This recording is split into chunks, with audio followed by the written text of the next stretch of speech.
শুভ সকাল বন্ধুরা, কেমন আছো সবাই? আশা করি সবাই খুব ভালো আছো। আমরাও সবাই খুব ভালো আছি। তো দেখো, সকাল সকাল তোমাদেরকে একটু দেখাতে আনলাম। দেখেছো, প্রচণ্ড পরিমাণে আজকে কুয়াশা। দেখে যা মনে হচ্ছে আজকে কিন্তু রোদ উঠবেও না। আর দেখো, তার সাথে তোমাদের সাথে শেয়ার করছি, ছাদে আজকে অনেক ফুল ফুটেছে। তো তাই তোমাদের সাথেও শেয়ার করলাম। আমি নিজেও দেখলাম, তোমাদেরকেও দেখালাম।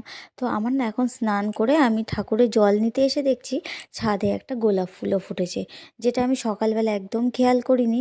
যার জন্য আমার জানো তো পুজো দেওয়া হয়ে গেছে, তারপরে গোলাপটা তুলে নিয়ে আসলাম। কিন্তু দেখছি সিংহাসনে একদম জায়গা ধরছে না, যেহেতু ঠাকুরের খাবার থালা রয়েছে। তো পুজো দেওয়ার পরই দেখো ফুলটা ঠাকুরকে সাজিয়ে দিলাম, আর কতটা সুন্দর লাগছে।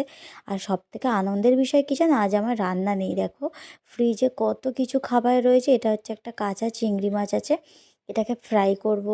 তারপর হচ্ছে চিকেন রয়েছে, ভোলা মাছ রয়েছে, পালং শাক রয়েছে চিংড়ি মাছ দিয়ে। আর কি চাই বলো তো?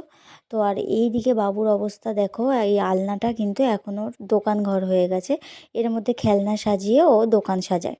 তো এই আলনাটা দিয়ে ঘরের মধ্যেও খেলে। আর দেখো, ঘর দুয়ার আজকে আমার সব টিপটপ হয়ে গেছে। আর ঠান্ডার জন্য জানলাও কিন্তু খুলিনি। এদিকে ঠান্ডা ভাতগুলো আমার জন্য বসিয়ে দিয়েছে, আর এদিকে বাবুর জন্য টাটকা অল্প করে একটু ভাত বসালাম। ভিডিওটা কেমন লাগলো সব